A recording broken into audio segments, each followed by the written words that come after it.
శ్రీమాత్రే నమః. అందరికీ నమస్కారం అండి. ఈ వీడియోలో ఈరోజు పంచాంగ వివరాలతో పాటు పాటించవలసినటువంటి ముఖ్యమైన విధి విధానాల గురించి తెలుసుకుందాం. 2026 జూలై 31 శుక్రవారం పంచాంగం. స్వస్తి శ్రీ చాంద్రమాన శ్రీ పరాభవ నామ సంవత్సరం, దక్షిణాయనం, గ్రీష్మ ఋతువు, ఆషాఢ మాసం, బహుళపక్షం, విద్యా తిథి.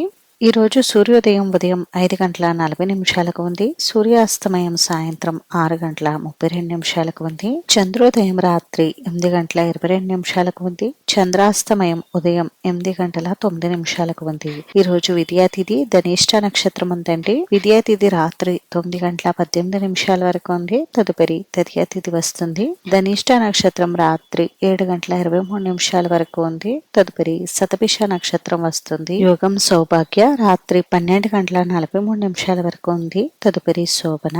కరణం తైతుల ఉదయం 8:52 వరకు ఉంది. తదుపరి గరజి రాత్రి 9:14 వరకు ఉంది. తదుపరి వనిజ. ఈ రోజు ఉన్న శుభ సమయాల వివరాలు వచ్చేసి బ్రహ్మ ముహూర్తం తెల్లవారుజామున 4:25 నుండి 5:13 వరకు ఉంది. అభిజిత్ ముహూర్తం మధ్యాహ్నం 12:07 నుండి 12:59 వరకు ఉంది. అమృత కాలం ఉదయం 8:19 నుండి 10 గంటల వరకు ఉంది. శుభ సమయం సాయంత్రం 5 గంటల నుండి 6 గంటల వరకు ఉంది. ఇప్పుడు ఈ రోజు ఉన్నటువంటి అశుభ సమయాల వివరాలు తెలుసుకుందాం. వజ్రం రాత్రి 2:52 నుండి 4:32 వరకు ఉంది. దుర్ముహూర్తం ఉదయం 8:10 నుండి 9:02 వరకు ఉంది. తిరిగి తదుపరి దుర్ముహూర్తం మధ్యాహ్నం 12:31 నుండి 1:23 వరకు ఉంది. రాహుకాలం ఉదయం 10:30 నుండి 12 గంటల వరకు. యమఖండం మధ్యాహ్నం 3 గంటల నుండి 4:30 వరకు.